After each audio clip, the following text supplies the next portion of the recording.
Less than 15 miles from Arco, Idaho, is a place called Poison Gulch. The early settlers noticed their livestock were getting sick. It turns out a toxic weed grows wild in this canyon. But we are about to find out this place is more toxic than when it earned its name. Right next to Champagne Creek are some historic gold and silver mines, and that's ultimately why I came here.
Hey everybody, what's up?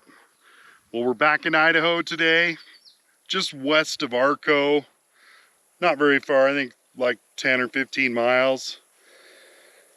And I did not expect to find a toxic mess here. I've seen some old mines on my map, wanted to come check them out, see what was left. We do have an old cabin, but we also have some really bad water. It's orange.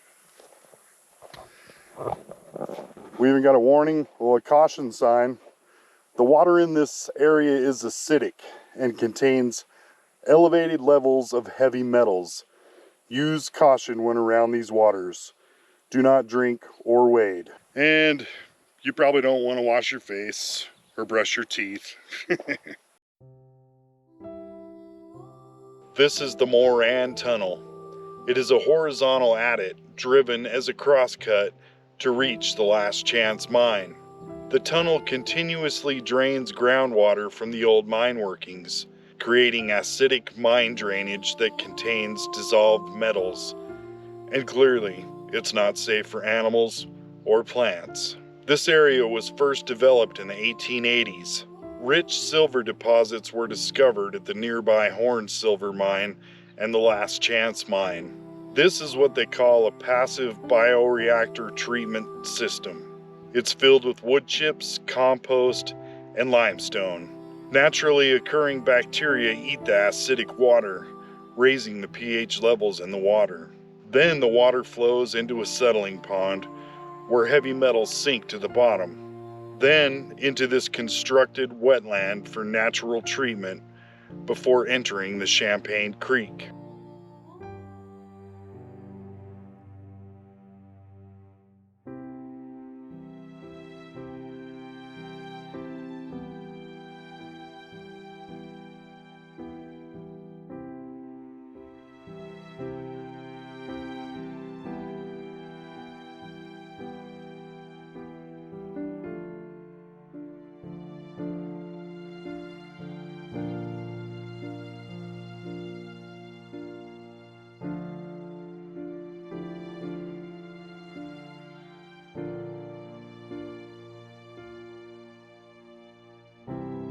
The Moran Tunnel was dug in the 1920s and connected to the Last Chance mine.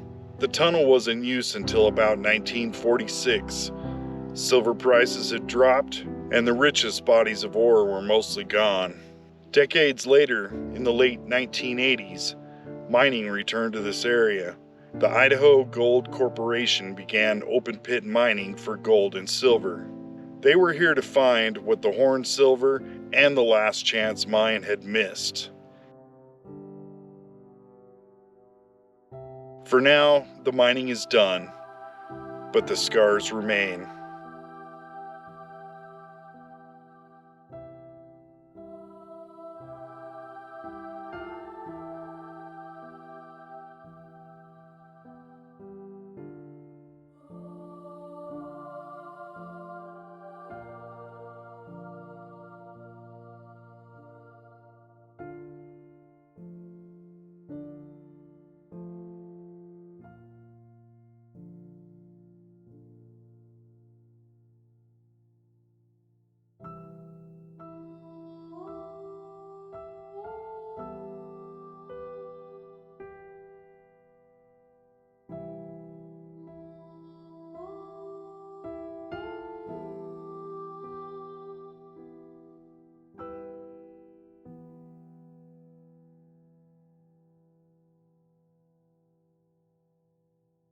But that was a big open pit mine. There's a couple more mine adits up there that I can see.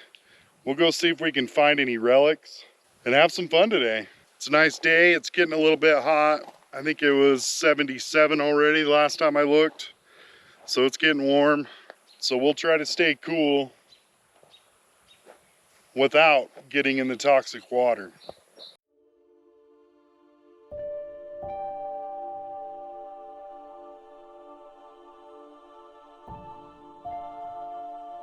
There are waste rock piles everywhere, but so far the mine adits are all sealed shut, and that's probably a good thing.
Okay, well, awesome. I found a structure that's still standing. It looks like it's probably a bunkhouse.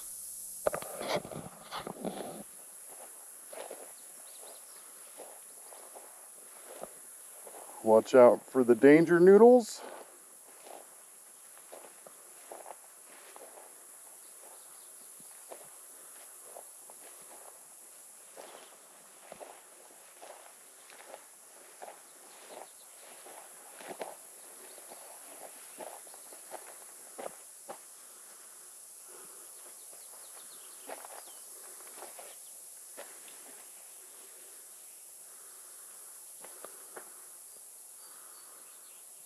Let's see in better days.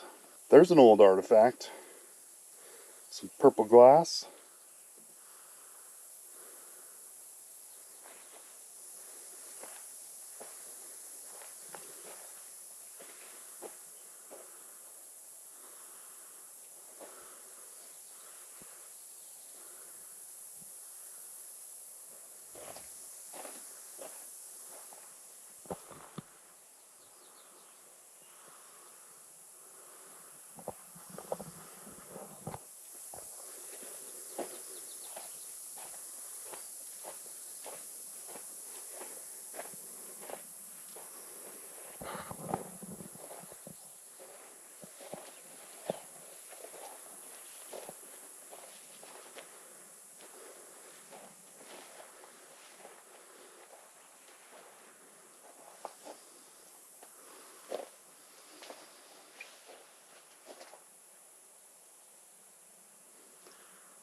Oh, first sign of life, there's a lizard.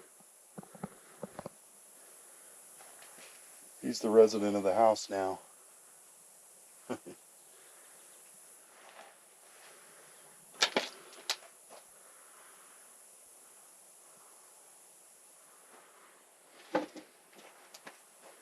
Well, cool. I was starting to think we weren't going to see anything but covered up mine adits. So we found a cabin. But man, look how big that sagebrush is.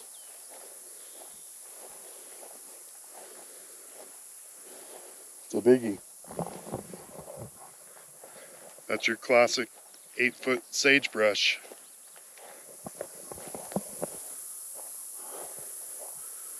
Those two might even be 10-footers. They're big. Let's keep going. We got another old cabin. That one's about gone. Let's say it was older, just because it's log. I started a stampede.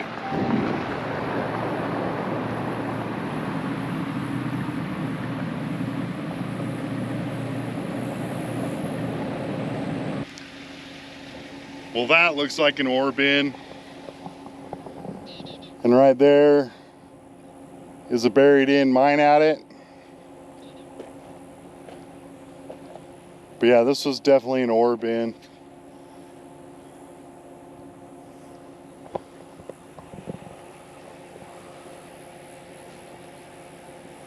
And I can't tell if that's that same mine we've seen earlier or if that's a different one.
All right, I think we found everything we can find.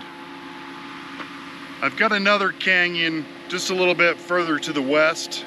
I want to go look there too. We got another cluster of mines. Hopefully we'll find some more mine ruins. And then we got to find a place to camp. Let's go. Just before I left, I spotted something. This is what's left of the Era 20 stamp mill, built in 1886. The town of Era quickly grew around 1,200 people. It had stores, hotels, saloons, and an assay office. Unfortunately, the mill ran into problems almost immediately. The operators struggled to remove silver efficiently, and by 1888, the mill shut down and the town disappeared.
All right, we have made it to the canyon I wanted to get to.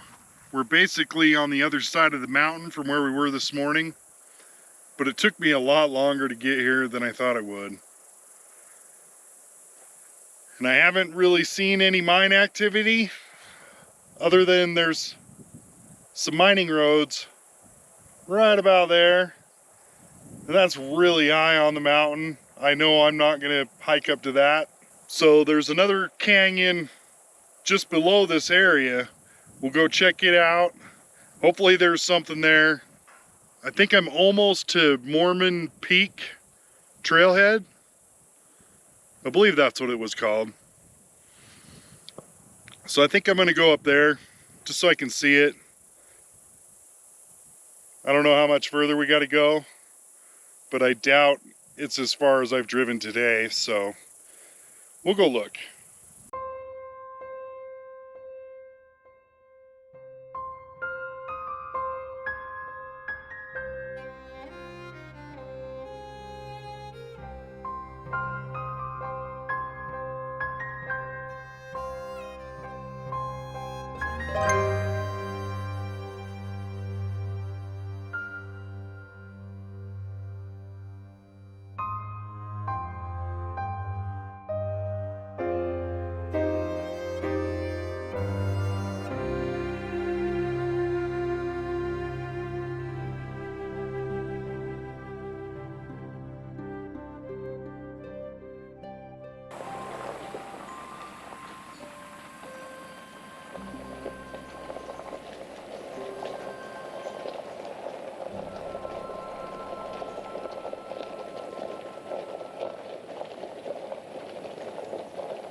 In 1882, the Littlewood River Mining Smelting Company built a smelter right here, next to the Muldoon Creek.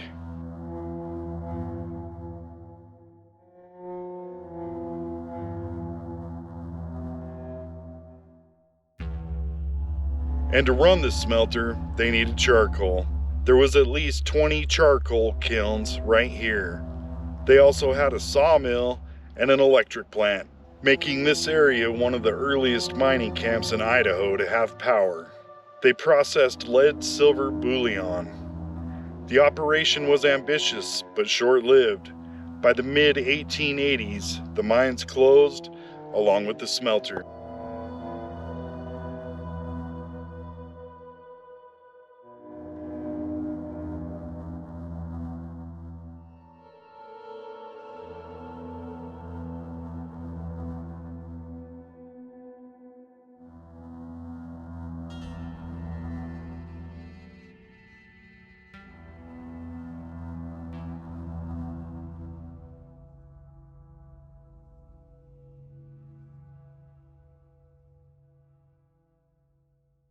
All right, I think we made it. I can see some tailings piles up here, and I can see a mine road on the other side of the canyon, but I don't see the mine. So let's look around a little bit, see if we can find anything. I will definitely fly the drone around so we can see this place. And I haven't spotted a level spot in this canyon, except for clear at the bottom. So I'm not sure where I'm going to camp yet.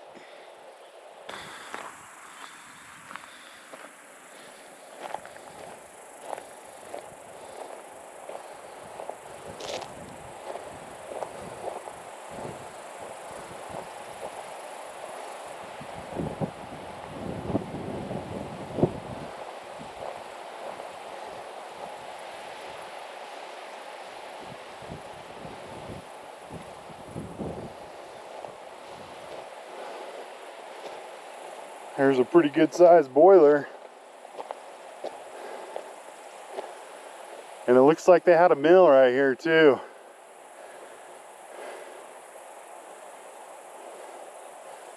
Some big concrete foundations. A boiler.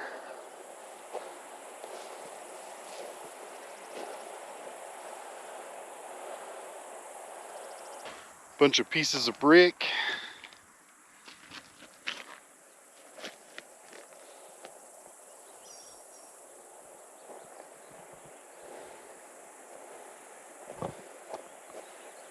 I think I just heard a rock chuck yelling at me. And for the most part, they've taken out all the mine roads, so you can't use them.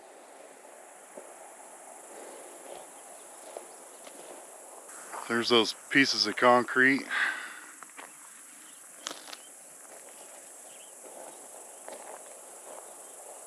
And there's at least 3 or 4 waste rock piles right above this. And that's what we're going to use the drone for. I'm going to get up as high as I can and we'll see what we can see. Prospector Jesse Elliott discovered this mine in 1881. It quickly attracted major investors from Philadelphia. They built the smelter, the charcoal kilns, the sawmill, the power plant, and the mining town of Muldoon, including stores, hotels, and saloons. The population boomed to around 1,500 people. The mine had an aerial tramway and a mill. Then they would ship it by wagon to the smelter. This was short-lived. By 1886, production declined sharply. The mine basically ran out of ore and went bust. Not what the investors had hoped.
I think that's one of those cicada bugs that are making all that noise.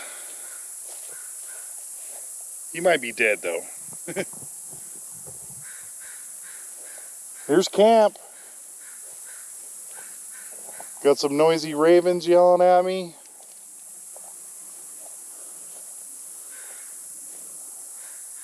A fire ring that I'm probably not going to use.